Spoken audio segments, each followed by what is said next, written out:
Um, You're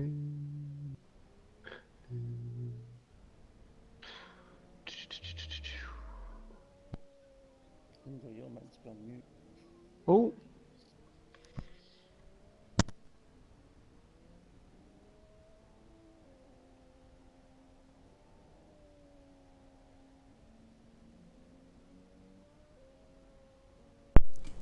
Hello everybody and welcome to Hindle's rendition of whatever it was he was doing a moment ago. If any of you heard that, that was beautiful.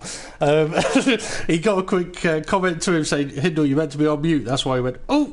And if you didn't hear it, then you've no idea what I'm talking about. But anyway, welcome and thank you for joining us at Front Row Racing on this Thursday for the 13th round of the the World Series Reserves. I've gone and done the title wrong, my apologies. The World Series Reserves, which is the assist allowed side of Front Row Racing on F1 2016. I'm Front Row Racing DP, and joining me in the commentary box today we've got Hindle, and we've also got a special guest, KANEIYANDA, also lovingly known as Kane Panda, but we'll get more onto that in a few moments. But Hindle, Kane, any thoughts about what you're looking for to see from the drivers here today at Spa?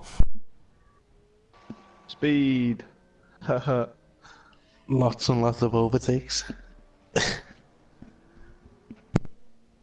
Well, both are, well, at Spa, you're going to get speed. Whether we're going to get overtakes, that'll all depend on the drivers. As we saw yesterday, though, sometimes around Spa, the field can get very, very spread out. However, in a few moments, we will send the drivers over to the racetrack, just to let everybody know as well that we have also got From a Racing GP in the commentary box with us, but he's on a silent mic tonight, so you may not hear him until we get to the podium interviews. And if you can hear me clicking away on a mouse, then I do apologise. You have to bear with me while I share a few links of the YouTube stream. Okay, so the World Series Reserves, as I said, I apologise for getting the title wrong. I'll sort that out after the event, but hey, you know what? We all make mistakes. So, what are we expecting from tonight's race? Well, we've seen in the World Series Reserves in previous events, every now and again, a driver tends to stand out a little bit compared to everybody else, and that on occasion has been Caribbean Crush, who at the moment I don't think is actually in the lobby, but we will have a look at what drivers we've got. You know what, I'm wrong, he's there, first one on the screen, Caribbean Crush, so he is in the lobby with us. Let's keep an eye out for him on the track today for what could be an interesting race. Nobody in the Ferrari at the moment. That's a car that's taken by two drivers as a team pairing, both of which are not available at the moment for tonight's race. In the Williams, we've got Drew and Twist Royalty, one driver that's been improving throughout the season, another who's I don't know, maybe got a little bit frustrated at times, but Twist Royalty is quick and he's definitely one to keep an eye on. In the Red Bull, we've got Ardington, and for those of you that don't know him, he's a driver that's been involved in front row racing for a long, long time, and he's decided to give it another go. He has told me as well he's on a wheel, so he's going to try and keep his head down and keep out of trouble, which means I've just cursed him. In the Renault, we've got Yuzi and Danny Railton. Danny we saw racing last night, so let's see how he gets on today with a bit of help from the brakes and the traction control system. In the Toro Rosso, we've got a Razor 21 and Calzo 210. And in the Sauber, we've got Garfield and KANEIYANDA. In the McLaren, we've got Nuts Bumfluff, and that's going to get interesting throughout the race. In the Manor, there isn't anybody at the moment, and in the Haas, we have the OG Dragon and Gonk 721. Plenty of drivers out there that are capable of taking a victory here, so let's go and see how they're going to get on at the racetrack here in Spa. As I've mentioned, we've got Hindle in the commentary box with us and KANEIYANDA, and KANEIYANDA has been given the opportunity to have a bash at commentary, but also he's in a bit of an interesting situation where his teammates abandoned him, he's left him to go and join a World Championship team, which means, Kane, there's a seat available in the team you race for in the World Series. So being on the commentary today, you've got a perfect opportunity of being able to spy on all of the drivers. So is there anyone that you're going to have your eye on perhaps a little more than anybody else?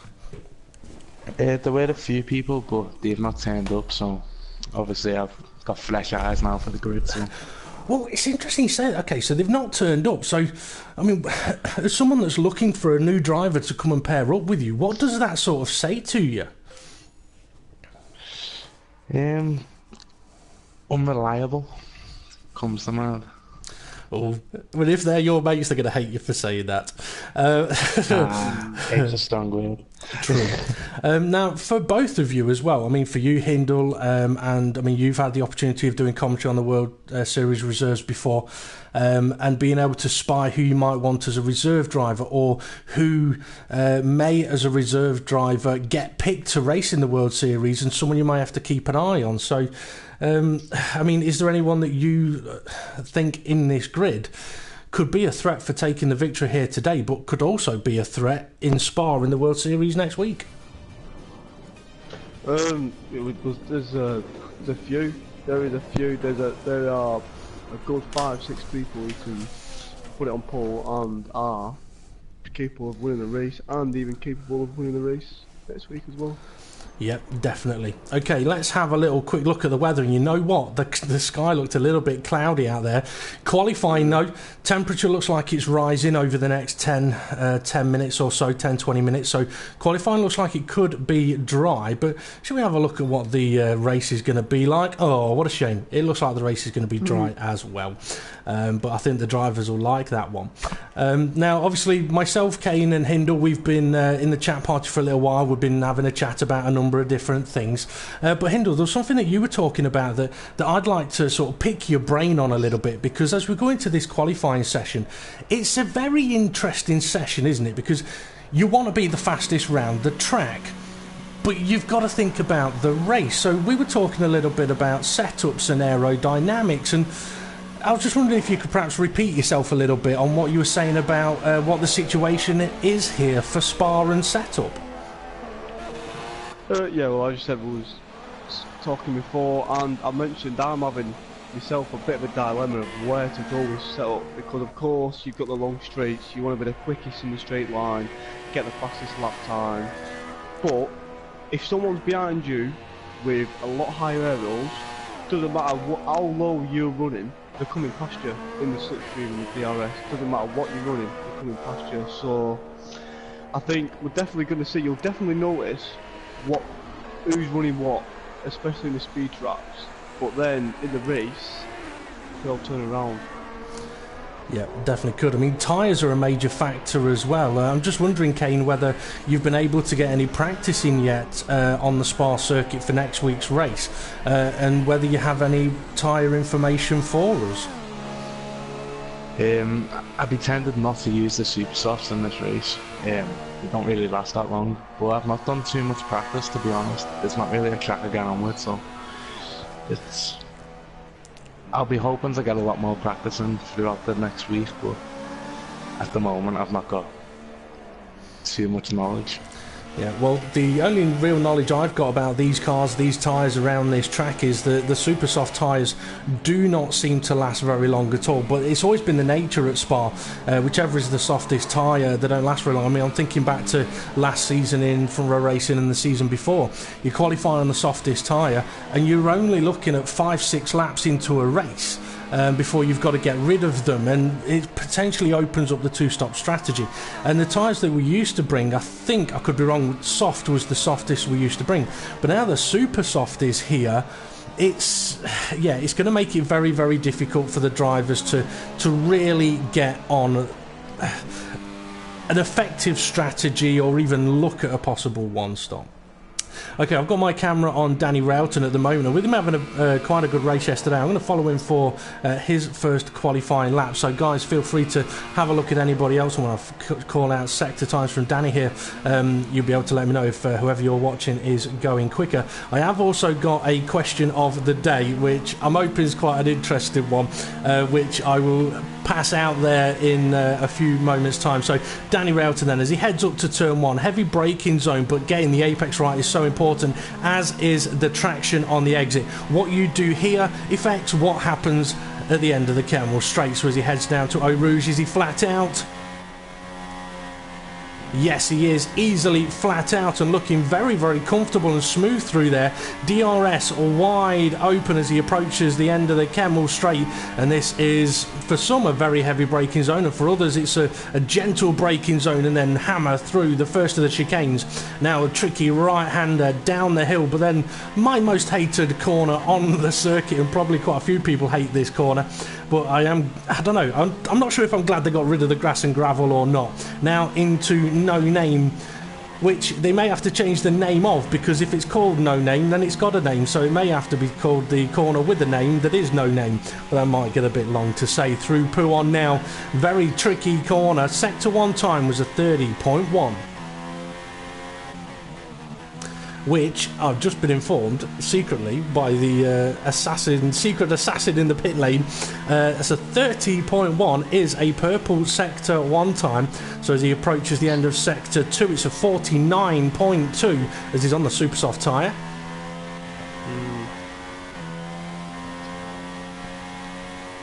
Yeah, you can definitely tell his setup here, because 30.1 is very, very good in sector 1, whereas his middle sector he needs to be looking at shaving a good second off there. So yeah, definitely low air rolls here.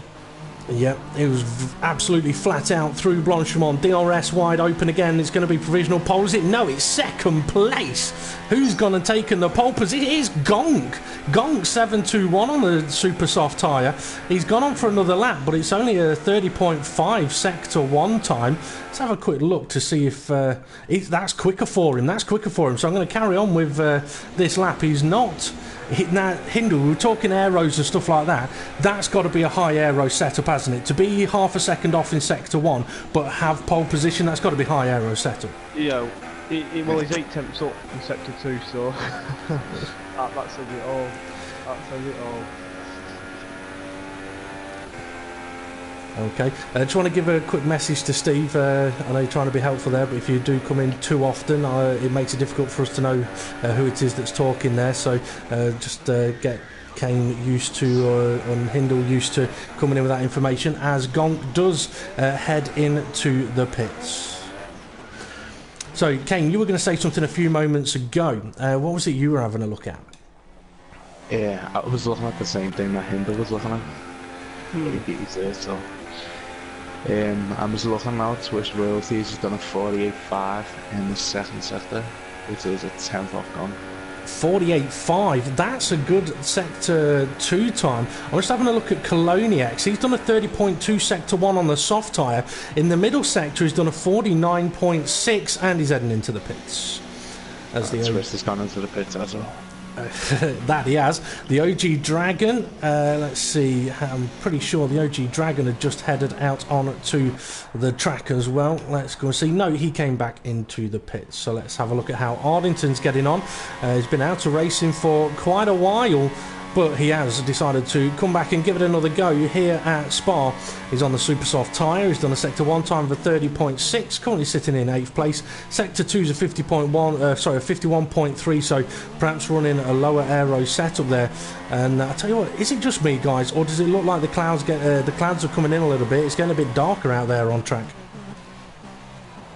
So I thought it's getting lighter today, so I don't know if it's my eyes or yours. Both. You know what, around turn 1 you're right, it's started getting a little bit sunny, so maybe it just depends on where you stood around this circuit, because as we know, this is a track where historically you can have beautiful sunshine at turn 1 and you can have terrible rain at Pouhon. It's that kind of circuit, as Ardington's gone and done a 30.3 sector 1.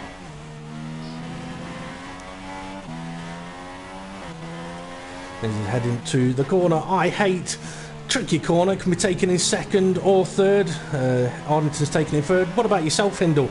Don't worry, folks. I'm going to try and get as much information out of Hindle as I can. Hindle, second or third corner gear for the corner before No Name? Second or third? Third. There you go, folks. Third gear. That's how you want to take it. Through Pouhon. Yeah, you're going to call the reps way too high. Okay, just to let you know, Hindle, your microphone's gone a little bit quiet as Ardington has backed out of that lap. Twist Royalty has headed back out onto the track. Let's see, Caribbean Crush though, he's setting up for his first flying lap on the super soft tyre, and in a moment, Kane, I'm going to ask you if you would like to try and take us through a lap on board with Caribbean Crush. Gave your mate RDB the opportunity to do it at Germany a couple of weeks ago, so now it's your turn. So Caribbean Crush, super soft tyre, KANEIYANDA on the comms, take us away.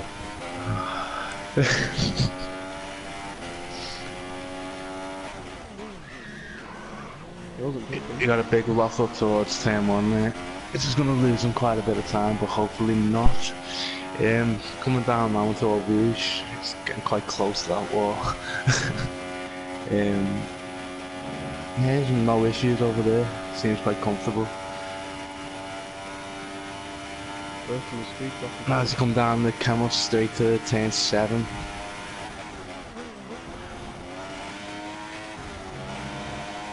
Yeah, nice and clean through there as well. Oh, he was until that big wiggle. I think he may have had a purple sector 1 as well. Hindle, was it purple sector 1?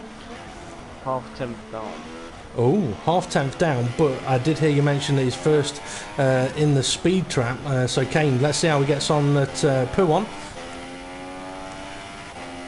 This is probably one of my worst corners on the game, to be honest. I can never get it right, but seems to get it quite right there, so no problems, it's a no. Again, lovely through there.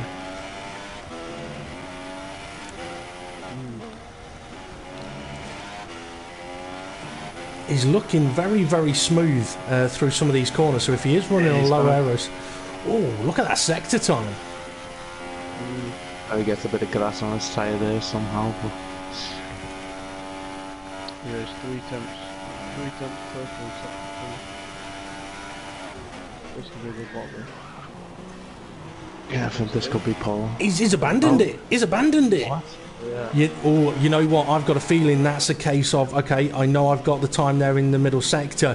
I'm going to go and bolt on a set of the soft compound tyres and put another lap in a few moments. Riding on board with Calzo now. He's done a 30.0 sector 1 and in sector 2 a 48.4. I will say to everyone, I did just drop Kane absolutely in it right there. No pre-warning. I was going to drop that lap on him.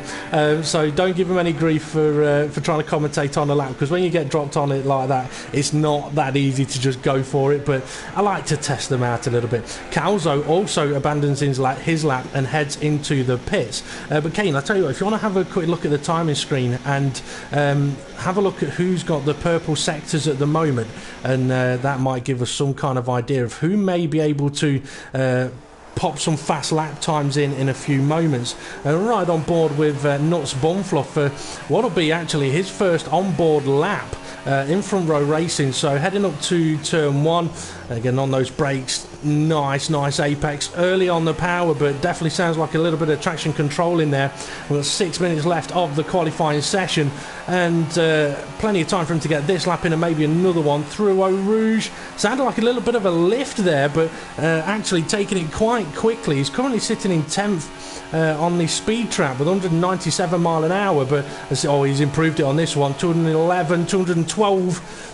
I've just seen, 212 on his steering wheel at the end of the Kemmel Straight, but it's still only showing him as 197 on the speed trap. But that all depends on where the speed trap is, because if it's on the third sector, you're not going to get to see the actual top speed of the cars. It's just at the top of Eau Rouge speed. There you go. Thank you very much, Hindle, for letting us know that one. Just taking pole. Also, Twist Royalty, I mentioned before we came to the circuit, he'll be one to keep an eye on. He can be quick, and he's showing it here again today. Nuts Bumfluff, though, he's done a 30.8 sector 1 on the soft tyre. How does that compare, Hindle, to the current front-running soft tyre guy? 30.2 Twist Royalty. Yeah, just looking at Garfield's sector time, he's done 47.9. 47? 47.9? He's just put it in second. He's 4 tenths behind Gonk. Okay. Gonk's snuck on the pole. Keep an eye on. I'll tell you what, Hindle, keep an eye on Gonk, and Kane, keep an eye on Twist Royalty or Garfield. I just want to carry on with Nuts Bumfluff's lap here. He's done a 49.3 sector 2. It's not the quickest, but let's see if this is going to get him further than 12th. Yes, it does, up to 7th place. Danny Bailson's gone on pole by a 10th. Oh, But there's something worth noting, Garfield and Twist, and most of the rest of the grid are still on softs. Top 2 are both on super softs. now what effect is that going to have at the start of the race? They've got to get away cleanly, basically, and make the tyres work for them. Exactly. Garfield, it looks like he's pushing for another lap here. Sector 1 time for 30.4, which we know is not the quickest. We've got yellow flags waving. He's got a car ahead of him that's on an in-lap, and they are well out of the way. So let's see how Garfield's going to get on with the rest of this lap. A little bit twitchy. Let's see if he's carried the speed. And that little twitch made him run a little bit wide to there. 48.1, so not as quick as previous. I think he'll be abandoning this lap. He's not going to be improving. He's not going to be improving on that particular lap. I don't think 31. Well, actually, he might, because his sector 1 time is a hell of a lot better than it was previously. Sector 2 times not too shabby, so he may still be able to improve his position. I mean, he may not have. So go on, Kane, you were going to say something then? This could be cool. No, he secures third. Yep, 3rd place it will be for him. Okay, Twist Royalty, I believe, is on his way back to the pits. Yes, he is. Nuts Bumfluff has continued on for another lap. He's gone and done a 30.2 sector 1, a 48.2 sector 2, and he's coming into the final chicane now. Could this be an improvement? We've got Caribbean Crush just gone purple in both sectors on the soft tyres. Oh, Nuts Bumfluff finishes off the lap, takes it pole position. Let's go and find Caribbean Crush then. He has gone purple sector 1 apparently, purple sector 2, 30.1, 47.9. But that final sector hindle from Nuts Bumfluff was phenomenal for speed, for time. Yes. Caribbean Crush about to steal it. Oh, yes, he does. He does. That's pole position for Caribbean Crush. Oh, feisty. Well, let's see. We've got 2 minutes left. Okay, we've got 2 minutes left of the qualifying session. We've got Drew here on a super soft tyre on an out lap. Ardington is on a lap at the moment as well. If one of you guys can keep an eye on Ardington for me. Oh, how has he not lost his wheels? Oh my days, just got on board with him just in time. Well, for us, just in time. For him, not what he would have wanted us to see. And I think him going out late has come back to bite him, because he would have had one run on them soft tyres and he's done it. Yep, You could do with finishing off the lap though, so he starts in front of us. that is true. Okay, Garfield, he's on his way back into the pits. Drew, unfortunately, on board with him, got a bit of an audio glitch, have we? No, he was just thrashing the limiter of his car. He's done a 30.3 sector 1, a 48.8 sector 2. Oh, runs a little bit wide. It's from a Racing GP's most favourite corner, and he's backed out of it. It's unfortunate for him. Oh, well, Ardington then, he's still on a lap, 30.8 sector 1, 50.7 sector 2, and he has also backed out of that one. So it looks like that may be session over pretty much. Well, these guys, they're going to be able to, if they can cross the line, they can still get another lap in. And Eraser, who's currently sitting in 14th place, maybe setting himself up for a lap. Yes, he is. So Eraser, it's all down to you. And Hindle and Kane, if you're able to check if anybody else is on a lap, while I am going to give out the question of the day as we get kicked from the commentary box and take a different look from the cameras. We won't be able to see the sector times, but we'll still be able to see how Eraser gets on. So I'll go on to the question of the day in a moment when it's switched cameras on us. And there we go. So here we go then with Eraser's lap, and here we go for question of the day. As I mentioned a little while ago, KANEIYANDA has joined us for commentary, and he's also lovingly known as Kane Panda. So the question of the day is this: taking an average height of a Panda, if you had them laid on the Spa circuit, head to foot, head to foot, head to foot, how many Pandas would you need to complete a full lap of the Spa circuit? If you want to have a guess at that one while you're watching on YouTube, feel free to have a guess and see if you can get anywhere near to what the answer might be. So yeah, how many Pandas would you have to lie head to toe, head to toe, head to toe around the Spa circuit to complete a whole lap of the track? Pop your answers on the YouTube comments, and Hindle and Kane can see if they want to have a bash at answering that one for us. I'm gonna work it out. You can come back to us in a minute then. As a Razor, he's heading up towards the bus stop chicane. Not quite the bus stop chicane that we all used to know and love, or some of us did, some of us weren't born by the time it had been removed. But a Razor is going to complete his lap. Where's he going to finish, or where's he going to start? 7th place it's going to be. So here is the qualifying order then, and in a moment I am going to bring in Hindle to try and run us through that qualifying order, as I'm going to have to jump out and come back in a few moments time. But interestingly, Danny Rowton and Gonk, they're now on the super soft tyre, but they're not starting from the front. So Hindle, if you could take us through the qualifying group.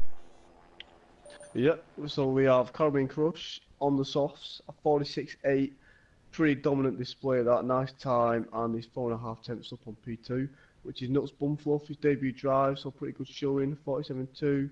And the two super soft runners, Danny Railton and Gonk. Garfield P5, Tush Auto P6, Razor P7, the OG Dragon P8, Use It P9, KANEIYANDA P10, Drew 11th, Arnington 12th, and Calzo will be starting behind us. Okay, so as the drivers get prepared for the formation lap, Hindle and Kane can let me know when the formation lap begins. I mean, guys, if you were starting outside of the top 10 now, what would you do tyre-wise?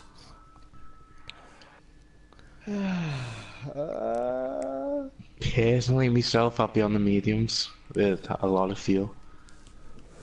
Yeah, I'd go mediums as well, because it opens up your strategies. It's something good.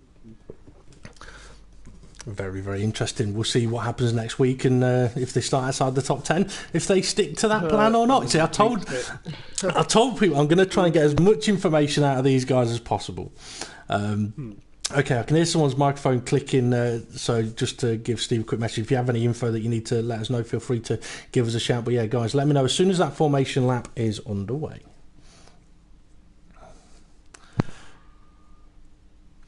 Okay, so it's going to take a few moments for the drivers to get themselves prepared and ready for this race. And if you're not sure what the World Series Reserves is, it is the feeder system into the Front Row Racing World Series, the assists allowed side of Front Row Racing on F1 2016.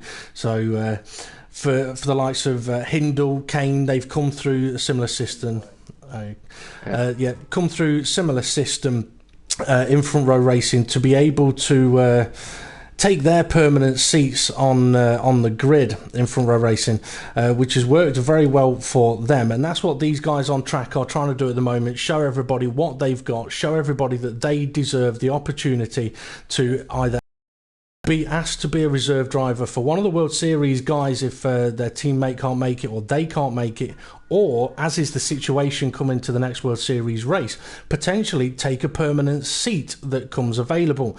There is a seat available in the car next to Kane in his garage, and there may also be one or two others available. So for these guys, there's a lot that they're racing for. So as we are now on at the formation lap, I will just quickly mention as well that people may have noticed that broadcast and commentary this week on Front Row Racing have been a little bit different, and that's because we are trying out a few different things, perhaps different people doing the broadcast or doing the commentary side of things. So for the next few weeks for the reserve events, there may be some differences to how the events are broadcasted or hosted or things like that. The basics of the events will stay exactly the same, but there may be a few differences as we try a few different things out as we look at going forward in the future. I tell you what though, guys, Caribbean Crush, we've seen him take pole position in previous World Series events. He's on pole position here on the soft compound tyre, and I think he's got a damn good chance of doing well here. But he has got a new guy, Nuts Bumfluff, right behind him, and Danny Railton right behind him, and as with Gonk there as well. And as you mentioned, Hindle, this is a circuit where slipstream is massive. And in some respects, this might be a circuit where pole position is a place you don't want to be. Yeah, I've actually said that to my teammate. I said if there's one track you don't want to be pole, it's this one, because you can end up going from pole to P5 by the end of the second corner. Yep, very much so, because everybody behind you is going to have a massive slipstream. It's one of those where if you get overtaken going into turn 1 at the start of the race, okay, no problem, because you may have a run on whoever's now leading further into the track. So as the drivers sort of line up towards the back of the grid, get back on board with the leader, Caribbean Crush, who sat there waiting in his Mercedes. I will try and get back on board with him as the lights are now coming on. 3 lights, 4 lights, 5 lights, and away they go at Spa. And I tell you what, Caribbean Crush has had a pretty good start, but Nuts Bumfluff has got a bit of a run around the outside of him, heading into turn 1, nearly 3 wide behind him, and it can happen so frantic. Oh, a car flying! Williams being shunted up into the air. I'm wondering if that was Twist Royalty, perhaps with a little bit of lag. Just behind Gonk here, Williams and Haas as well. It is Twist Royalty, so Twist Royalty having a few problems down there. Let's see how Caribbean Crush is going to get on. He's been swamped. We've got a Renault. That's Garfield taking the lead, and Danny Railton now into the lead with Garfield in second. Caribbean Crush down to 3rd place, but he's trying to make a fight back now to take 2nd place, and he's got Gonk right behind him. And that's exactly what we were talking about with the start. You begin on pole, you could easily find yourself not there by the time you get to the end of the Kemmel Straight. Okay guys, hopefully you've been able to get retired and get onto the cameras to be able to see whatever is happening on the track now. So have you got any information for us? Yeah, we've got Calzo up to P9 on the mediums to start. So Calzo then looked both down in 12th. Also, what's happened to him off the start. I think something happened on the Kemmel Straight. I did see that there was a car into the barrier, so I don't know whether they got too close to each other, but it definitely, I saw a car there in the barrier, so unfortunately that'll be Nuts Bumfluff. But I tell you what, Danny Railton, he's under massive pressure from Garfield here, and Caribbean Crush is coming as well. This is the other part where the slipstream's massive. 3 wide heading to Blanchimont. It's not going to work. Now it's 2 wide, and they just about get through, but I forgot his name, my apologies. Danny Railton loses out of position as he runs way too wide, and Gonk's getting in on this now as well. And Kane, you said earlier on that the guys on the super soft tyre, they've got to make them work straight away, and it is absolutely crucial that they do, isn't it? Yeah, most definitely. Because if they don't get a good enough gap within the first couple of laps, the softs is going to become quicker.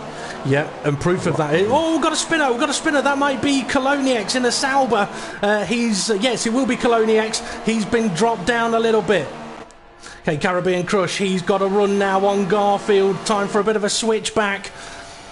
And in the distance, I mean, look at the extra speed. The extra speed he's got there. Absolutely. Oh! Oh, that was close.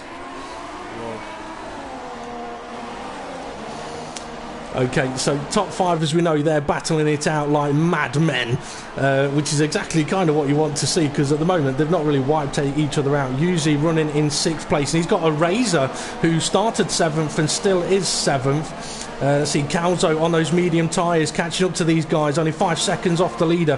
KANEIYANDA, who did have that spin, is now down to 9th. Ardington, he's down to 10th. Drew, he's down to 11th. Something has happened to him at Nuts Bumfluff mediums. If you were saying something then, Hindle, I couldn't quite hear you. Danny Railton and the 2 passes are battling side by side.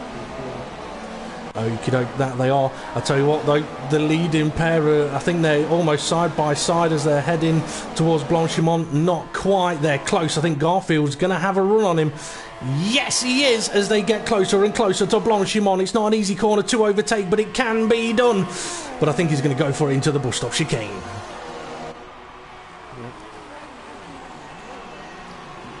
save yourself for that straight. Yeah. Sorry. Well, Hindle, I mean, if you're in this situation now, do you overtake him into turn 1? I think you could maybe push him wide a bit and give him a bad exit to Camel Straight, or do what he's doing now, stay back and just absolutely blitz him down the straight with the and we're about to see the effect with the That we are, Kane. You may want to just have a look at both of those Haasers. I think Gonk is one of them. I know they were close a moment ago, but Garfield now, he's got a fantastic run on Caribbean Crush here. So around the outside, he's going to try and go. He is ahead. Can he stay ahead? Yes. So end of the Kemmel Straight, we have another change for the lead. We're only 3 laps in, and we've had 3 different people leading the race already. We've had OG Dragon have a look, but he never got close enough coming down the street. But looking at the racing incidents, we've had Calzo with a stop and go penalty. Ooh. And we've also got Drew with a stop and go penalty as well. Okay, now obviously stop and go penalties can be given for speeding in the pit lane, I believe. No, drive-through penalties, speeding in the pit lane. My apologies.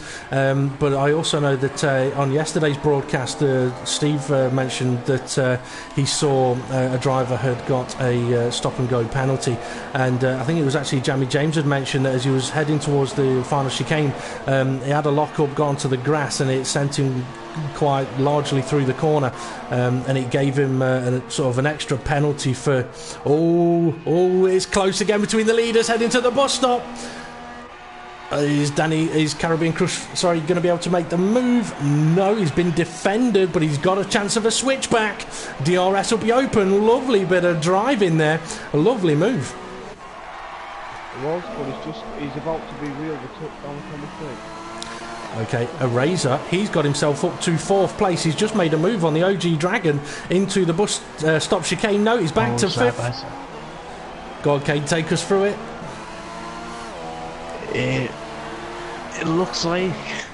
I've got lost. It's alright, Eraser, he's going to have this position. Looks like Udi's going to get a monster of a slipstream who cuts half of our rouge. Well, cutting the corner's going to help. Go 3 wide. Oh, that's getting risky. Oh no, Udi. Luckily, it didn't affect anyone's race too much. It didn't. That's not what we're looking for. No, definitely not. That was definitely a very late look. The OG Dragon is coming under pressure now from Calzo as well. But you were right there. Yuzi was lucky that didn't really have too much of an effect on Eraser 21 there, because the way he went into that corner piled a load of potential trouble on his shoulders, shall we say. Okay, so Danny Railton has opened up a bit of a gap now in 3rd place, down to this battle just behind him of Eraser, Yuzi, the OG Dragon. Garfield pulled out a 6th lead on Caribbean Crush. It looks like it's going to get thrown back in. Well, I shall come and jump on board with that in a moment, but I've got a feeling that it could be from this lap onwards, anyone on the super soft tyre may actually start beginning to think about pitting, as I think Eraser has just ran a little bit wide through Blanchimont. That's going to give Uzi half a chance to close that gap in a little bit, but the OG Dragon closes it even more. We do have a car into the pits, and it is Danny Railton. So option tyres he's got on at the moment. If one of you guys could keep an eye on him to see which tyres he's going to switch to, as Eraser is now going to be under a massive amount of pressure as he heads up towards the Kemmel Straight. But Caribbean Crush, I don't know if you're watching this at the moment, Hindle. Caribbean Crush is about to make a move. He's got another change for the lead down that straight. And there you go. Eraser has been passed by Yuzi, is about to be swamped as well by the OG Dragon, makes the move up the inside. Not a lot you can do there when you don't have the DRS, but Eraser has now got Calzo behind him. And for Eraser, if he and Calzo are working as teammates, it would kind of make sense to say to Calzo, look, you come past me and you go and pile some pressure on them. If Calzo on the sturdier tyre can push a lot harder, yeah, go and give him some trouble. Garfield and Caribbean. Two leaders side by side. Yes, we have well spotted, and they're going to stay side by side, are they? No, they're not, but they're going to be making a move, so Kane, get ready to take us through this overtake, because it's surely coming.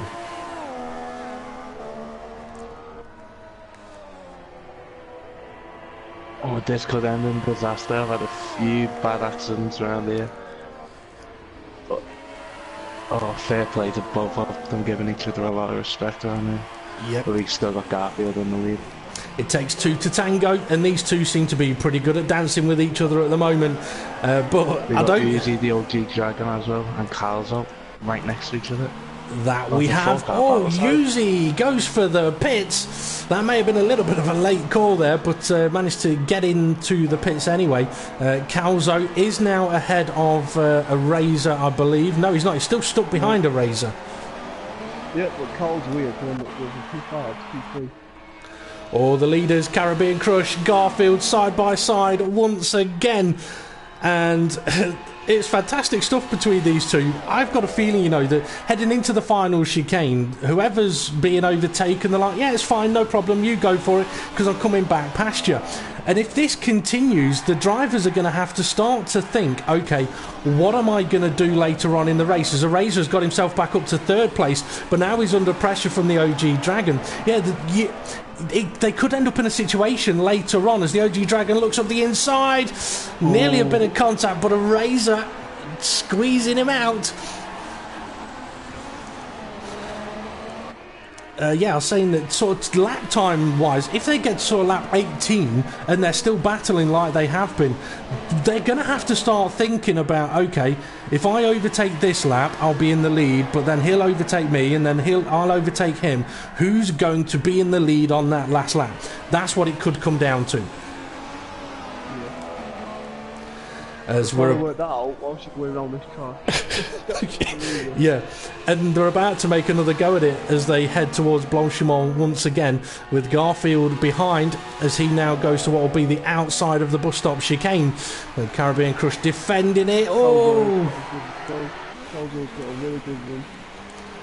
Okay, I'll see if I can jump on board with that now, as Caribbean Crush has managed to get ahead. Calzo's had a good run, but not able to make any move on the OG Dragon. But the OG Dragon's into the pits. Yep. Okay. Did you get the LS? It is.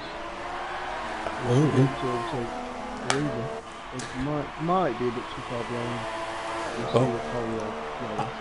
I'll tell you who is going to be able to overtake, and that's Garfield, because we're on to round 7 on the Camel Straight now, as he makes the move around the outside.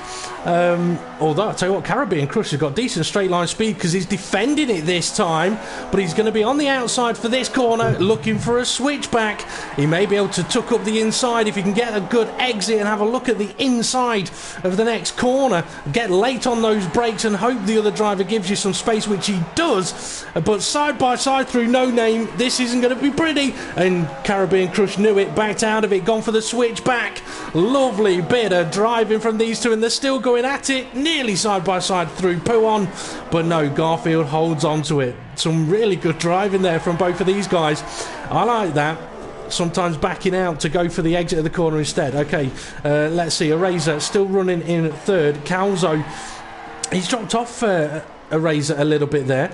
Let's see, KANEIYANDA in 5th place. Danny Railton, we know he pitted earlier, he's now on the medium tyre. He's running in 6th place, with Uzi in 7th place behind him.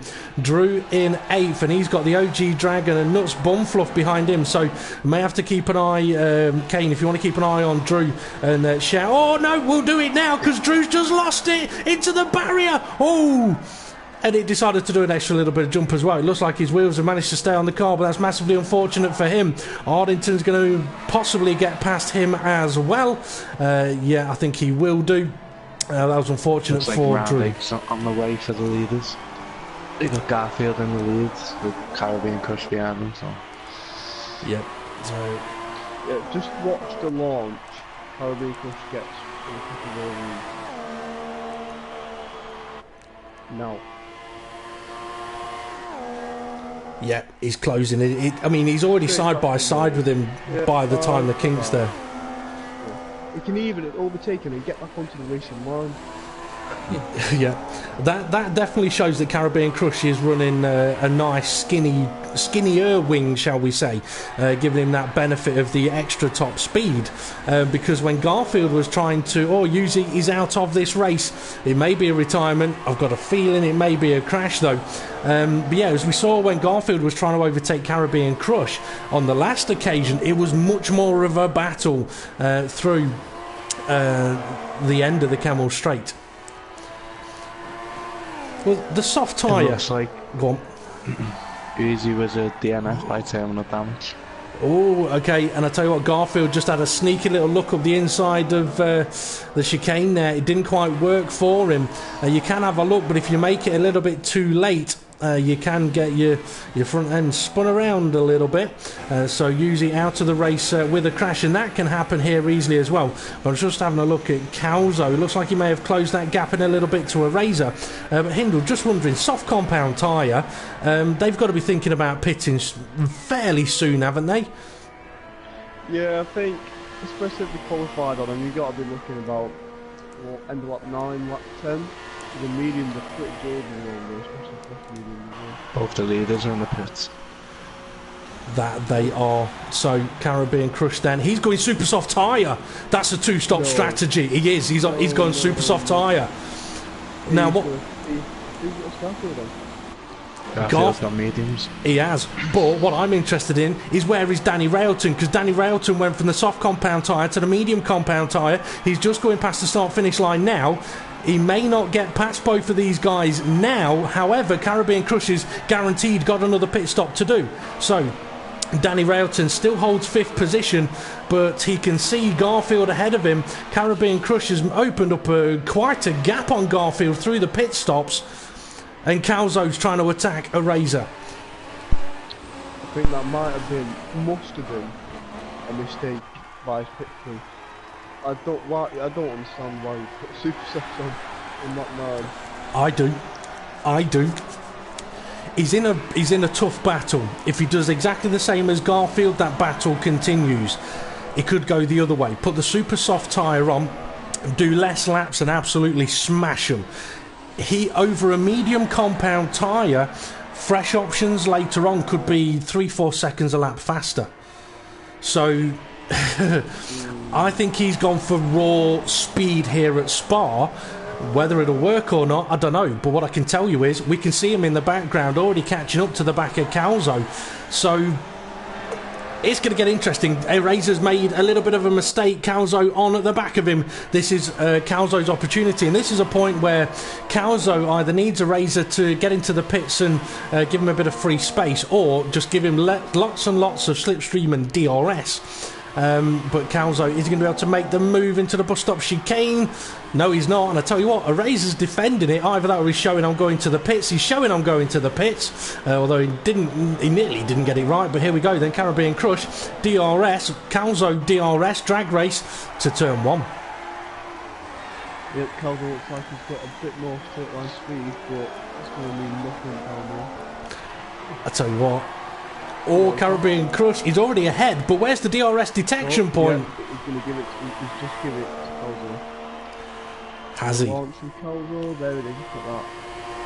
Yeah, he has. Yes, he has. So Calzo then, he's going to fight back for the lead of the race, and that's where Caribbean Crush could have done with just playing it a little bit more. I don't think sensibly is the right word. Cleverly, because if it had just waited half a second. Gone. He'd be gone. Oh, Caribbean Crush. Oh. If that's my screen. No. Calzo. That's why. The disconnection from Calzo, I think. Yeah, the cars morphed into each other. I thought they took each other out, but no man. Well, I managed to just jump on board as they were kind of practicing for next year's Valentine's Day, by the looks of it. So I didn't see what initiated it, but yeah, that may have cost Caribbean Crush a little bit of wear on his tyres. He's got to open up a gap on Garfield, who is gaining on him. I mean, it's possible. Yeah, it's possible though that Caribbean Crush is perhaps thinking, I made a mistake there. I hit Calzo. I'll slow down and let him through or something. But no, you got to go. Caribbean Crush has definitely got front wing damage. Look how much time he's just lost through there. Garfield's right next to him. I'm trying to have a look. He's definitely got front wing damage because he definitely went into the back of Calgo. Definitely. Okay, well he's into the pits. Yeah, it's a shame not. Well, it's showing me that he's still got his front wing intact. He's not got any kind of penalty, has he, guys? Nope, there's the medium. Well, they're not replacing the front wing, so maybe it was a tyre choice mistake. Yeah, or... Okay, so it has been confirmed to us then that it was a mistake with the tyre choice. Oh dear. And if his front wing is only minimal damage, then it gets replaced without it getting replaced, if that makes sense. Gotcha. Like you don't lose the time in the pits, but you do get a new front wing. Okay, so through leaving the session, then yeah, there may be a disconnect. It could well have been. If his car's still on track, it definitely will have been. So Eraser, he is about to take net third place as he drives through his teammate and screams out, "I'm faster than you!" Nuts Bumfluff, oh what a battle it looks like we've got going on here. Nuts Bumfluff being followed by a Dragon, who's being followed by KANEIYANDA, who I think is being followed by Caribbean Crush. No, not quite yet. But here's a thought for you guys. Let's say, okay, Caribbean Crush has made a mistake, they've put the wrong tyres on his car. Would he not have been better at that point going, okay, let's take these as far as I can and run another set of Super Softs? How are they being tempted to do 3-4 laps, maybe 5 on the Super Soft and then go with the soft instead? Yeah, I'm just wondering whether whether he shot himself in the foot a little bit there. I mean, which tyre's the mandatory tyre? Is it the medium tyre? Is it the soft tyre? Is it both? One or the other, I think. Both. Is it both, Hindle? Well, I believe so now, yeah. You're trying to work it. I like that. He was trying to work out how to say that. That was beautiful. That was. People won't realise that Steve in the background had just said, "Yeah, it's both." Carl's back on the session, so is Drew. Okie doke. I'm wondering whether the OG Dragon is struggling for straight line speed or something, because in this situation we've seen the leaders. He might just be out to DRS. He's definitely out to DRS. He's going to be under attack from KANEIYANDA. Here comes KANEIYANDA. Oh, nearly at the back of him at the kink, but that's going to be a move for 5th place. But yeah, I think the OG Dragon may be struggling a little bit for straight line speed. But as you mentioned earlier on, Kindle, if you drop out of that DRS range, you drop out of potentially slipstream range and you don't get any straight line speed benefit, do you? No, I mean, I think I was going to say a Kindle.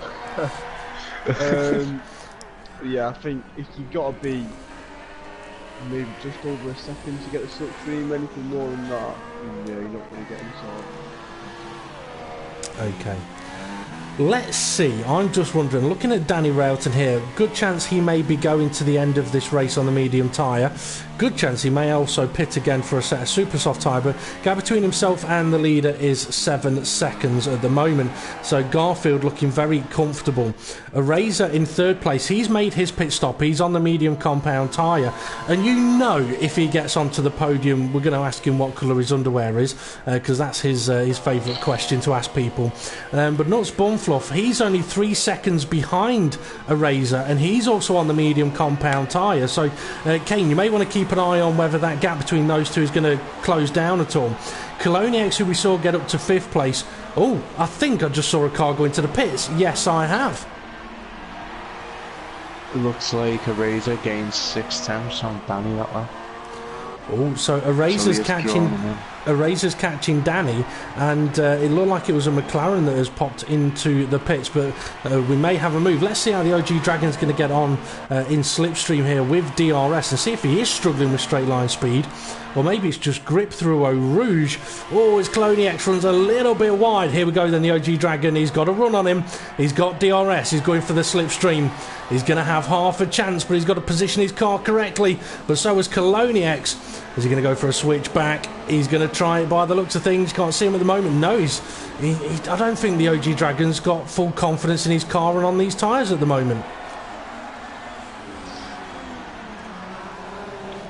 And in the background is Caribbean Crush, who is beginning to close in the gap on these guys. And just to make it interesting, if Garfield decides to pit again, or as these two are side by side, I think nearly. Yeah, if Garfield decides to pit again, he may still have a battle with Caribbean Crush as these two do get side by side. Nearly a bit of contact between the two of them. As Calzo looks like he's trying to get back in control of his car and it's not working. But yeah, these two definitely getting feisty. KANEIYANDA has got good straight line speed. The OG Dragon seems to possibly have a bit more grip through the corners, but here we go then. Got another chance. Let's hope neither of them needs to find out where the medical centre is.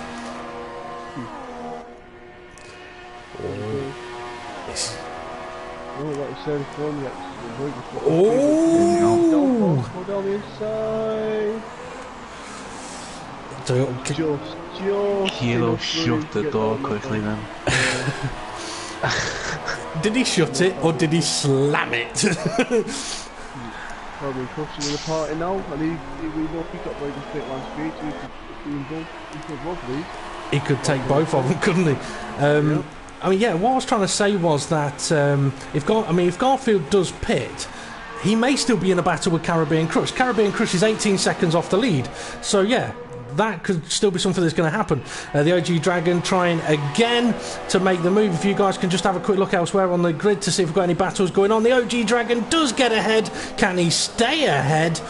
That's going to be the important part of the question. There's Caribbean Crush. He's snuck past KANEIYANDA. I don't know if there was a bit of contact there, but he wasted absolutely no time. That's going to give the OG Dragon a little bit of a breather from KANEIYANDA, and may make sense for the OG Dragon to not fight this too hard and try and latch onto the back of Caribbean Crush. It looks like Razor's closing the gap in quite quickly on Danny Railton, but Danny needs to hurry up. He's got a 3-second time penalty, so... Ooh. What's the gap between Danny and Razor at the moment? Yeah, they've just gone through the second sector now. It's closed down by 1.3 seconds. Aye, quicker than me. Okay, so the gap between them is 1.3 seconds, so I might come and jump on those in a moment. Trying to have a quick look at Caribbean Crush, see if he's going to be able to make a move on the OG Dragon here towards the bus stop chicane, which I think he will. He has got a more dominant straight line speed. The OG Dragon and making him go up the inside. The OG Dragon giving him plenty of room though. That's what I like to see. And Caribbean Crush gets ahead. The OG Dragon losing hardly any time at all there. So let's have a look at a Razor in the air. There we go. There's Danny Railton right ahead of him. Not much of a gap between them.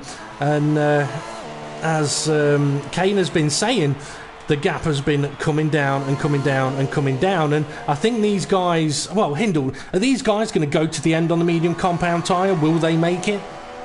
Yeah, for sure, for sure. Oh well, what's it? Danny Railton, is he only one pit stop? He's done one pit stop, and he pitted early. Yeah, he's not getting to the end. Well, he's just pulled a couple of attempts on a Razor then, so the gap's back up to 2.1. He closed in by a 10th on Garfield as well. Okay, well, Garfield's in a situation a little bit that... I mean, Hindle, you found yourself in the situation a few times. You lead in the race, you got a comfortable lead, and it's... people think it's dead easy at that point. It really isn't, is it? Because your mind can wander. Yeah, it really does. You sit there thinking about other people's races, thinking about the gaps, thinking... I think your main focus is not making any mistakes, but then like you said, you then start thinking about, I wonder how the universe was created, and oh, I'm into the wrong. Well, it's a little bit like... Yeah. It's a little bit like it's even worse if you think, oh, you know what, I'm hungry. Oh, what shall I have for dinner tonight? But yeah, it's very easy to put yourself off. Okay. Okay, so it looks like the closest battle at the moment is Danny Railton and Eraser 21. But Kane, I'm just wondering if you could pop up the race director and it will show you the current running order of the field at the moment. If you'd like to just let us know who is in what position and how many pit stops each driver has done, please. Yeah, we got Garfield in the lead. He's only on 1 stop, followed by Danny Railton and closely followed by Eraser, who are both on 1 stop. And then we got Caribbean Crush, who we know made a mistake with the pit stop, he's on 2. And then OG Dragon in 5th, followed by KANEIYANDA in 6th.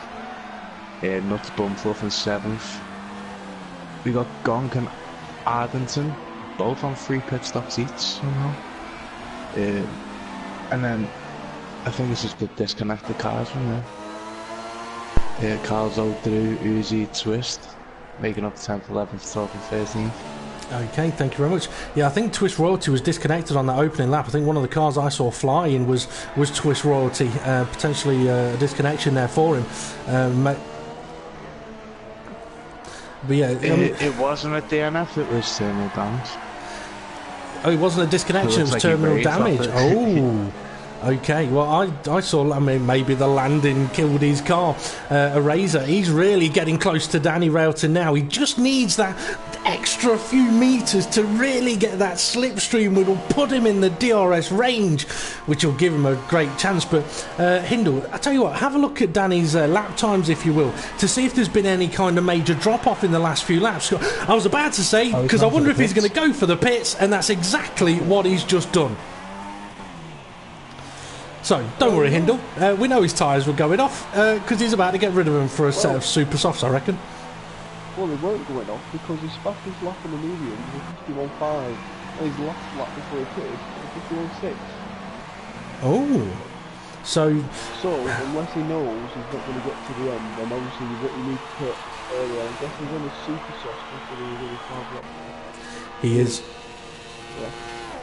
Super soft it is. Should get them on. Hope some quick lap times in and see what he can do, where he can end up. Yeah, I mean, you've had it yourself. I mean, you talked about it wasn't Germany. I'm trying to think which race it was recently where you did an extra pit stop over your teammate because you were concerned about tyre wear. Sorry. It was Britain. It was Britain. Okay, yeah. Concerned about tyre wear, and that was a sort of a preemptive. Look, I know I'm not going to get any further, it's not going to work for me, so I may as well pit now and make whatever else I've got work. And that's kind of the situation that... oh, we've got a car stationary on the circuit. Who's that? Smoking their tyres. I'm not sure who that was. Might have been a retired car, Where was it? It was at Stavelot. Let's see, Danny Railton, he's on the back of Nuts Bumfloff now that he's made his pit stop. That's about for 6th and 7th place. I'm not sure who that was. I didn't see them for the rest of the race, and I can't see them now. But yeah, there was definitely a car there smoking the tyres. If the driver saw it, would have put them off quite a bit. But yeah, I mean, let's see. Danny on the super soft tyres now. He should be pumping in fastest lap after fastest lap after fastest lap. Especially with low fuel as well, when the 5 laps. Yeah, definitely. Well, he's gaining slowly on Nuts Bumfluff ahead of him. He really needs to get DRS available to him on this occasion so he can get past and head on to the OG Dragon that is the next car along. Caribbean Crush, though, is he catching up to Eraser?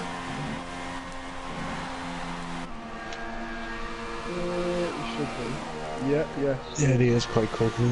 2 seconds to get this.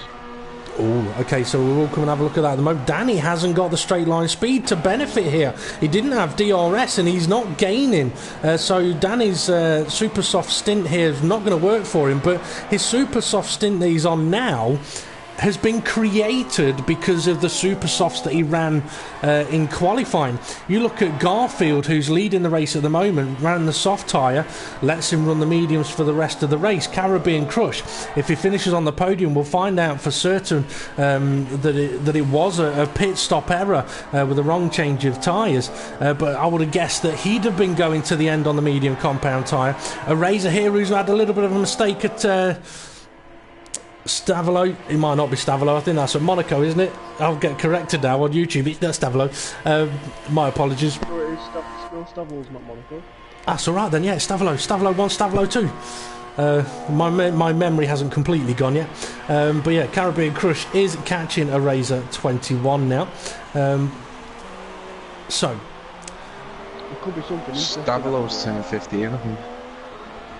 I think you're right. Okay, Hindu, he was about to say something then, and it sounded like he was going to be interested, so what was it? Yeah. One, and the McLaren's just let Danny Valentin through. Two, if what the information we were told before was correct, as in you have to run the soft tyres, Danny Valentin is in big trouble. Both the softs and the mediums are the mandatory tyre though, you only have to run one. So it'll be alright. Oh, yeah. It's alright. I'm wrong for his sake. It's easy to make a mistake while you're on commentary.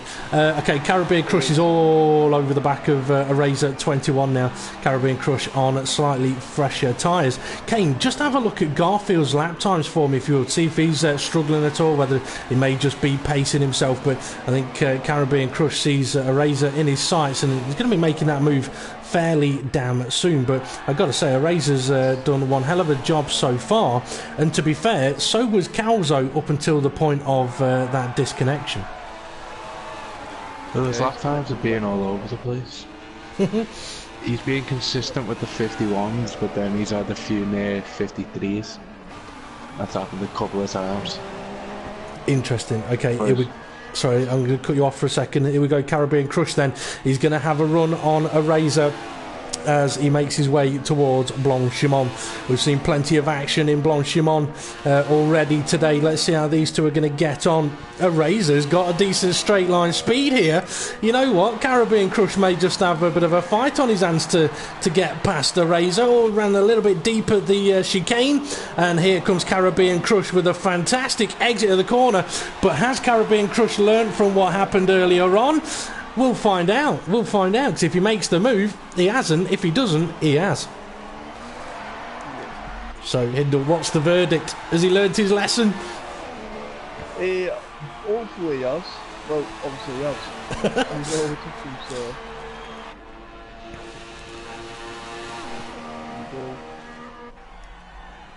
Should be an easy move. But tell you what, Tony's got great straight line speed. I told you, it's not going to be easy for him. See, now this is the tough bit for a Caribbean Crush as a driver. He's sat there thinking, I should have just overtaken him at turn one. Well, with a Razor straight line speed, you give a Razor DRS, yeah, you're not passing him, you're not keeping him behind you. I thought this could get very interesting towards the end, because probably Gross can't overtake him down the straight, he's going to look elsewhere. Very, very true. Okay, guys, can you just have a quick look through the rest of the field, see if we've got any battles going on there? We got Danny Railton all over the back of OG Dragon, and he's got Nuts Bumfluff all over the back of him. Oh, that we have. So Danny Railton, it's taken him a while to get ahead of Nuts Bumfluff, and now that he has, he's got... the OG Dragon to contend with. Okay, keep an eye on that one for me, guys, because Caribbean Crush... Oh, he's gone wide. OG Dragon into the gravel. Oh dear. So as soon as I jump the cameras away from him, off he goes. But again, a Razor, his straight line speed is phenomenal. I wonder if he's been saving fuel, and he's saved it all for defending. But here goes Caribbean Crush, both of them sideways a little bit out of the bus stop chicane. Let's see if Caribbean Crush did get frustrated last time and it is going to go for the move. No, he doesn't. He just needs to get a really good run here. So then Kane or Hindle, take us through what's going to happen now. Well, you think he's going to get the move done, but Tony's pulling away. pulling it, Razor, sorry. He's pulling away. He may be close enough now. Yeah, he does look closer, but no, it's just He's not gaining again. He's having a look. Late move. No. So, or maybe is he running in lean because he knows so that the last lap, like you said, Pete, it's going to come faster than the last lap. Maybe. You know what though? I don't think we'll ask if a Razor finishes on the podium. I don't think we'll ask him what colour his underwear is because the answer might be brown. So I don't think we'll ask him that question. But I've got to say, a Razor putting up one hell of a fight, and I like it. Okay, that battle was a little bit further back. Was Danny Railton, the OG Dragon. The OG Dragon went off into the gravel. Danny Railton still running 4th place with Nuts Bumfluff in 5th behind him. Oh, and that may continue on, but Danny should be able to be the much quicker driver on those tyres at the moment.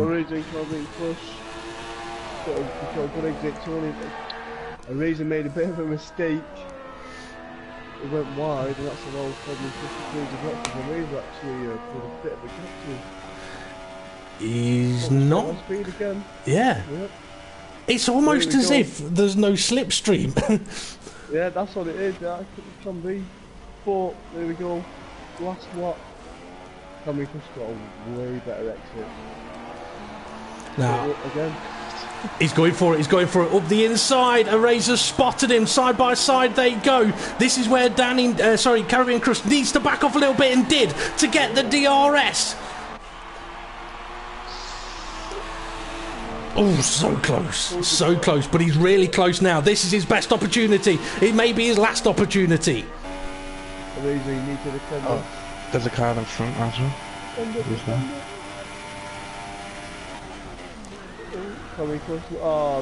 gone. He has. I tell you what, a Razor put up one hell of a fight there, but unfortunately wasn't able to do it. But I tell you what, that was the hardest overtake that Caribbean Crush has had to do so far in this race.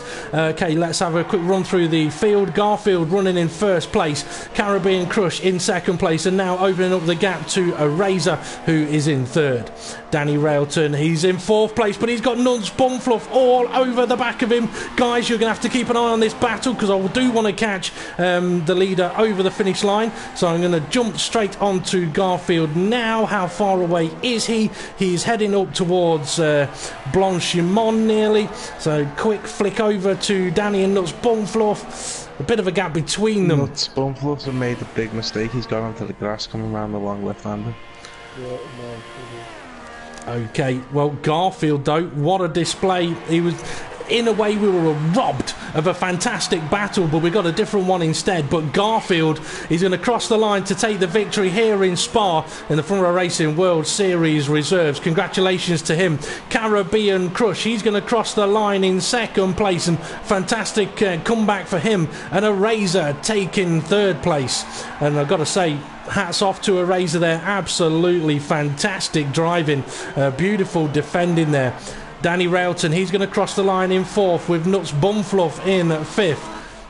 These positions may switch and change around though. Just remember, guys, to get ready to take a screenshot of the race result for me as KANEIYANDA crosses the line in 6th place. Ardington, perhaps a little bit of a lonely race for him in 7th place, but he did say he was going to keep his head down and try and stay out of trouble, and he's managed to so far get half a lap away from the end of the race, which would say is keeping it out of trouble. A few drivers struggling with disconnections and crashes throughout this event, but guys, I mean, for a race there, what do you take away from that one? That the slipstream is way too overpowered. Especially on this track. I mean, what? Depends if you use a Razor setter. I was going to say, it depends if you're following a Razor. He's done something to the back of that. I'll tell you what, a Razor's probably stuck some underwear on the back of that car, which creates too much dirty air for good slipstream. But yeah, I mean, so other than slipstream, what do you take from that race? Well, it shows that it can be a very, very entertaining event around here, because obviously it's known as it's one of the best tracks, well, not one of the best tracks, known as one of the most famous tracks on the F1 calendar, and it shows to do well. Yeah, I mean, after yesterday's broadcast with the commentary team, I was mentioning that Spa is one of those circuits as well that quite often the field will get spread out. It happens on the longer racetracks. On occasion, yeah, you will have battles that happen, and strategies will take people away from each other, bring them back. But races around Spa do always tend to get quite spread out. But it's such a phenomenal racetrack that creates so much confusion. Low aeros, high aeros, 2 stops, 1 stops. There's so many things to consider. But I think we've had a fantastic race, and okay, a few of these guys have had in-game penalties, but I think we've had some fantastic action as well. For you though, Kane, I mean, you've been watching this, having a bash at commentary, but also sort of having a bit of a spy on some of the drivers. I'm just wondering, I'm not going to ask you who you're going to pick as your next teammate, but I'm just wondering if there was anyone there that perhaps stood out for you. The Garfield stood out for me. I used to race with him in a different league. We used to be teammates. He was never that fast. So that's opened my eyes a little bit. But I don't know, I'm still quite unsure, to be honest. There's a few people that I wouldn't mind as a teammate. Okay. Hindle, what about yourself? Well, I'm not currently looking for a teammate, but yeah, there's been some good showings there, and especially from some of the new guys as well. Very good to see. Yeah, definitely. Okay, we will get the podium interviews underway in a few moments' time. If Steve could invite in the podium sitters, which was Garfield, Caribbean Crush and Eraser 21, and when those guys join us, we will also do question of the day, which I still haven't had an answer off these guys, and I didn't get to mention it again during the broadcast there, folks, so I do apologise, but I will mention it again anyway, as Eraser has joined us in the chat party, and so has Garfield, and I'm sure Caribbean Crush will join us in a moment, as well as Hindle has decided to take a little vacation. He may come back and join us, but we had been having problems with PlayStation Network before we came live today, so Hindle may have been just got himself momentarily disconnected, but we'll wait a moment for Caribbean Crush to come back and join us before we head on to the podium interviews. Just point out, Dave, I am live at this moment. I have hello. Switched on. So hello, everyone. Hello. I just want to say at this point, we've got a very interesting comment on YouTube. It's from a Mr. F1 Jason. Well done, Eraser. Yeah, that's a special comment, that. Yeah, I like that. But I mean, can't disagree with him. I think Eraser as Caribbean Crush has joined us. So guys, if you could please make sure that you got your microphone set to allow to be shared. I do think Eraser put on one hell of a show there. But we'll get on to that in a little more detail in a moment. And I think okay, Hindle has either had a disconnection or he's thought they're not going to drop questions on me, I'm off. We'll find out in a moment. So Kane, it's all going to be on you. No, it's not. Don't worry, I'm not going to drop you too much in it. Okay, on to the podium interviews then. Our race winner, Garfield. As I mentioned, if everyone can make sure they got their microphones set to allow to be shared so everybody can hear you. Garfield, an interesting race. Well done. Yeah, nice. Cheers, bro. Qualifying looked interesting. Off the top of my head right now, I apologise, I can't remember where you qualified. So where was it you qualified? Fifth, okay. Well, we mentioned just before the start of the race that qualifying pole is probably something you don't want to do here. You didn't. So starting fifth, what was the start like with the slipstream down towards the end of the Kemmel Straight, the end of the first sector? Well, first of all, I didn't really count on being that far back. I wouldn't have mind being like second, third. Fifth was a bit further back than I wanted to be. But after I had a good launch coming up into turn one. There was two cars that went wide on the exit. So then there was just two cars in front of me.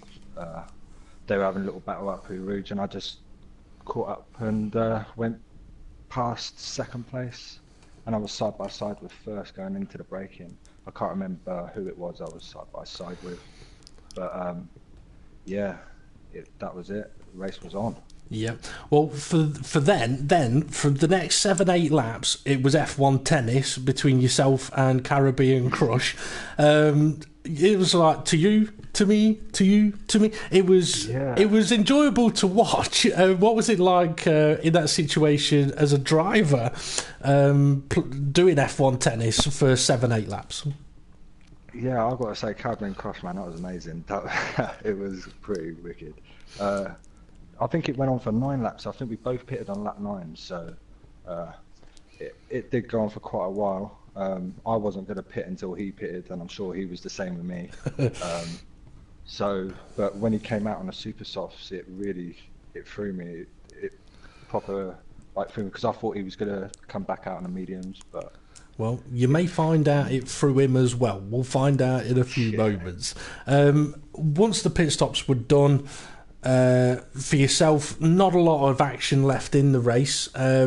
So that first half of the race, you've already said it was fantastic. That second half of the race, what was that like? Well, I was trying to. Well, when he came out on the super softs, I thought, well, he's got to try and push 21 seconds in front of me. I had a slow entry to the pits for some reason. The limiter came on a little bit early, so I lost a couple of seconds to him coming out the pits. So I was just trying to stay within the 21 seconds. And yeah, by the end of the next lap, I caught up to him. So I don't know what his issue was. But yeah, it sort of gave me clear air. I feel quite robbed. Yep. Nice battle there, to be fair. Yep, definitely. Okay, I'm going to hand over to one of my co-commentators from the event, KANEIYANDA. So, Kane, I've robbed a few questions there, but I reckon I've left a few available for you. So, have you got any questions for Garfield? To be honest, he's answered everything I was going to ask him. I was going to ask him about his slow entry to the pit, and I was going to ask him what he thought about when Caribbean put the super softs on. But well, I thought he put the super softs on. I thought he was putting himself in a 2-stop strategy, because I probably would have put the softer tyres on in the middle stint, to be fair myself, if I did that. But yeah, I can't see why they fell off so quick. Okay, I tell you what, Kane, why don't you ask Caribbean Crush a few questions? What happened with the pit stop, Caribbean? When I come out on super softs, I was behind Calzone and he lagged out right in front of me and broke off my front wing. So that's the reason why I had to pit again. How come you opted to go for the super softs instead of the mediums? Because I know a 2-stop would have worked.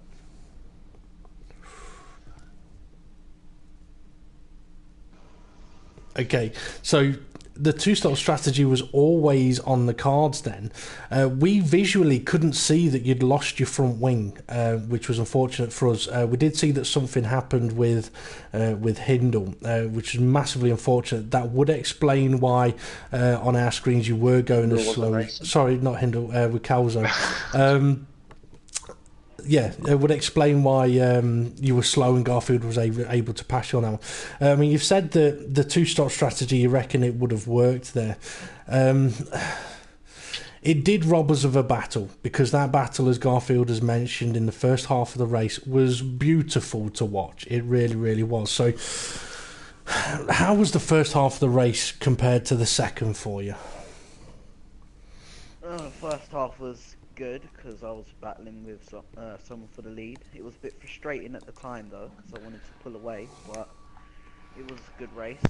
I pit the same time he did, and I went on to the super softs because I was going to go on it again to do the 2-stop and hopefully pull away, which I probably would have done because he had the slow entry into the pits, which would have broke the slipstream anyway. So I crashed into Calzo because he lagged out directly in front of me, broke off my front wing, and had to go back and pit again and go on to the mediums and just get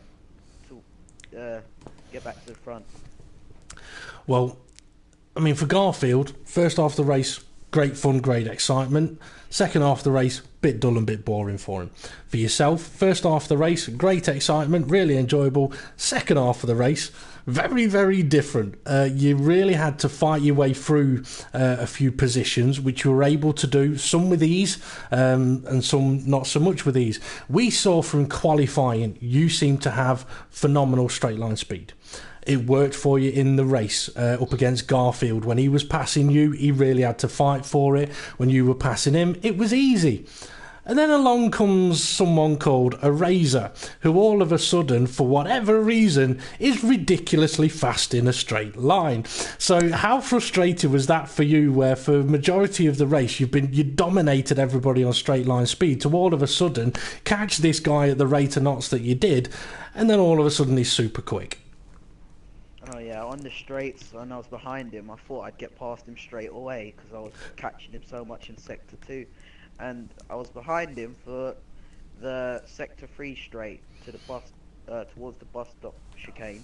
And I was like, how come I haven't got past him? So I thought maybe it was because I wasn't using Rich. So I went round the next corner up the Kemmel straight and I went into Rich and used the RS, and I still didn't pass him, and I was seriously frustrated, and yeah, I got very annoyed whilst I was behind him. Yeah. Didn't give up the place easy, so well, better play to him. Yeah, we got to see how close to him you had to get to have half a chance of making the move. I mean, that last attempt, you came round turn one on previous occasions having not gone for the move.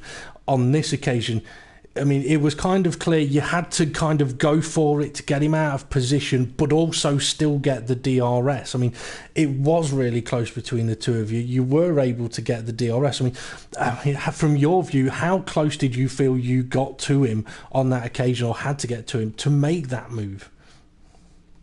You know what, I was even catching him, even though when I was really close to him, I had to really do a move under the brakes to actually get past him. I still wasn't catching him. So, he definitely was on low downforce. You reckon? I think you might be right there. But well done on your second place. We are going to go on to Eraser now for a few questions to Eraser. Kane, have you got any questions you would like to put to Eraser? Yeah, can you send me your setup in a private message, please? What's the price for it? Hey, what wings are you running? 1-1 or? XX. XX. I like that. No, I'll be serious now. On the last couple of laps when Caribbean was trying to make a move, what were you thinking? Well, I tried to just floor it, go fast as possible, and like I saw the rate Caribbean Crush were catching me. Like I was thinking, like, yeah, he's gonna get past me easily. But then I realized like I have fuel left, so I put it on reach, and then all of a sudden, few laps of battles. But yeah, then when he got past, I made a mistake in a corner and went too deep. But yeah, that was a nice battle. Yeah. Great to be back in the podium. You got any more questions for him? No. Okay. Eraser, go on. Sorry. Just want to ask Eraser. How tall are you? Wait, what? Wait, what?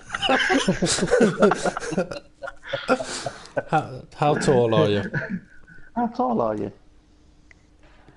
Quite. Quite. Okay. Yeah. See, Eraser, he's he's not confused. He's suspicious. There's a difference. You're suspicious, aren't you, Eraser? Where is this leading? Exactly. It can't be as bad as a leading question like, what colour is your underwear? Oh, yeah, sure, yeah. Okay. I was waiting for that. Well, it's all right. Don't worry, Eraser. Watch the video back. I'm not going to ask you. Okay. I do want to say, I mean, there were some great battles out there on track, but I've got to say, Eraser, the way you put up a fight against Caribbean Crush during that race was the highlight for me, and it was great to see you battle in that way, because I know you can do it, and you know you can do it, and now everybody else knows you can do it as well. It was really good to see. I didn't. Well, I was telling my engineer, like, I can't do it, he's so fast, like, I can't do it, I'm so slow, like, yeah, but I tell you what, though. I'm happy for this. I can't believe I just said that word. But anyway, I tell you what. Okay. If you'd have had the opportunity on that last lap to be close enough to Caribbean Crush, heading towards the bus stop chicane, do you think you'd have had the straight line speed to get him, to attack him? I tried, but I was too far away. Yeah. Well, good job, Caribbean Crush. That was a nice battle. Yeah, I've got to say, all of the podium sitters have had a fantastic battle today. Unfortunate that Caribbean Crush had the problem with Calzo's disconnected car. It did rob us of a battle, but as I said during commentary, it gave us another battle. Okay, on to question of the day now. I didn't mention it during the race because I was focusing a lot on what was happening on track, so I will mention it again. So folks, if you're watching and you want to have a guess at this one, feel free to do so. And drivers, I'm expecting at least a guess of an answer from you on this one. So Garfield and Caribbean Crush, get your calculators ready and a razor. Yeah, I expect you to get this one right. Okay, question of the day was taking the average height of a panda, because of KANEIYANDA being known as the panda, taking the average height of a panda, if you laid them head to toe, all the way around the Spa circuit, how many pandas would it take to complete a full lap?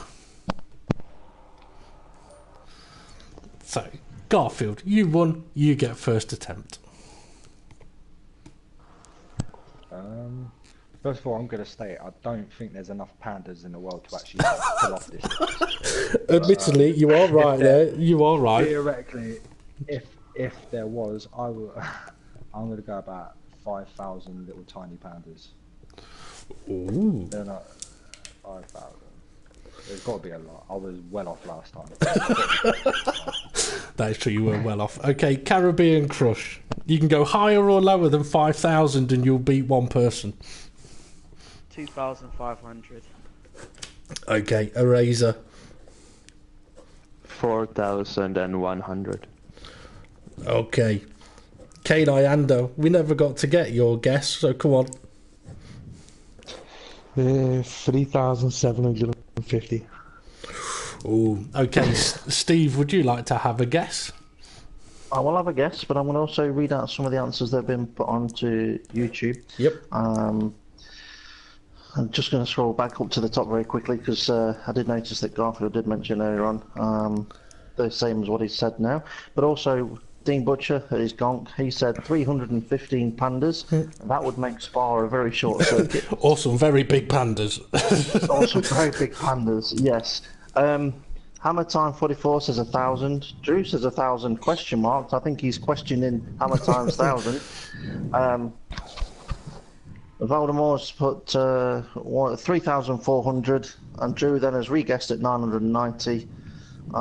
My own personal guess, I'm probably going to go higher than everyone else, and I'm going to say 7,000. No, whoa, hang on a minute.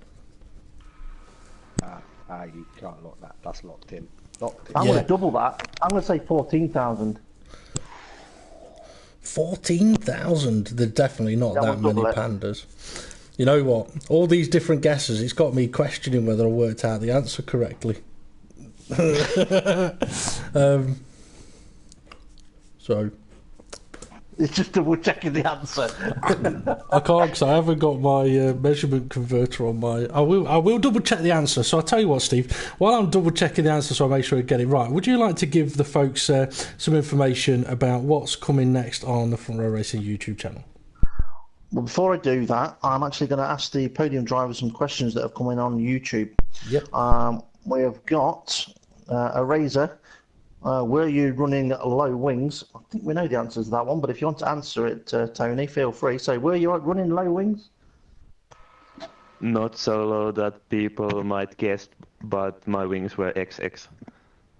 That's 10-10. XX. Question for Caribbean. Why do you have the Jamaican flag? I don't know. Is it because Jamaica's in the Caribbean? Probably. Yeah, that would make sense, wouldn't it? Drew wanted to know whether it was something to do with whether you like coconuts. Maybe. Just have another quick last look. Garfield, do you think Kane should pick you as his new teammate in the World Series, and if so, why? There's a lot of good drivers in this league, in just this reserve. So, I mean, proved a lot with a podium and a race win, but done exactly the same. We raced with him before, so I think we could race. Yeah, it's funny you say that you've raced with him before, because when he mentioned him today... Oh no, that was 2015 or 2014. Everyone won wins, eh? He was surprised that you paced just as well in the previous race, so well done with that. Dave, I hear you come back to me. Oh yeah, I've double checked it. The correct answer would be 4,670 pandas. So, from the guesses I got there, yeah, Eraser looks like he may have been the closest with 4,000. Oh well, 4,100, and yeah, 5,000 was guessed. So yeah, but 4,670 pandas, and it would probably also take about 3,870 Kaneiyandas, because there is a little bit of a height difference between a Kaneiyanda and a panda, and the difference being about 800 pandas. So there we go. Anyway, time to start bringing this to an end. So I just want to say final congratulations to Garfield on taking the victory here in the Formula Racing World Series Reserves. Also to Caribbean Crush for taking second place, and Eraser for taking third. Well done to all the drivers for getting to the end of the race, and thank you to all of those that took part and unfortunately did not get to the end. The next World Series Reserves event will be in 2 weeks' time from the Temple of Speed, Monza. But next week on the Formula Racing YouTube channel will be the World Championship on Wednesday from 7:25 p.m. here at Belgium, and then on Thursday the World Series again from 7:25 p.m. again from Belgium. There'll be a couple of interesting races there, I think, after seeing these reserve events and seeing high downforce v low downforce, one stop versus two stop. But you never know if it's going to rain in Spa. So thank you very much to all of the viewers for joining us on the broadcast. Feel free to like, share and tell your friends. And if you want to know more about Formula Racing, come and find us on Facebook and let us know what you think. So there we go. Thank you everybody. Well done Kane for joining us on commentary, and also to Hindle and for Formula Racing GP for hiding secretly in the background. Being gagged. Gagged, yeah. It's one way of taking the microphone off him. But yeah, thank you everybody. This has been Formula Racing World Series Reserves, and we'll see you all again soon.